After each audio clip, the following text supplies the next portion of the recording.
একদিন কলা, নারকেল ও তাল একসাথে বসে গল্প করছিল। তাদের মাঝে তাল বলল, আজ সবাই আমাদের দুঃখের কথা শুনবো। সবাই বলল, ঠিক আছে। তাল আগে তোর দুঃখের কথা বল দেখি, তোর কত দুঃখ আছে। আচ্ছা বলছি, মনোযোগ দিয়ে শোনার সবাই। তাল, মানুষের মনে একটু মায়া দয়া নাই রে। মানুষ আমাকে এমনভাবে চিপে চিপে খায়, তবুও তাদের মন ভরে না।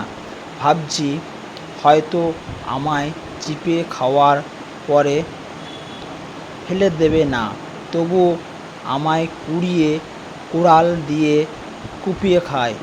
এটা শুনে নারকেল বলল, নারকেল, আর বলিস না। আমায় যে এত দূর থেকে ফেলে দেয়, আমি গাছ থেকে পড়তেই কোমরের হাড্ডি ভেঙে যায়। এর পরে কান ধরে তুলে নিয়ে আমার আছাড় দিয়ে মাথা ফাটিয়ে খায়। তো এবার কলার পালা।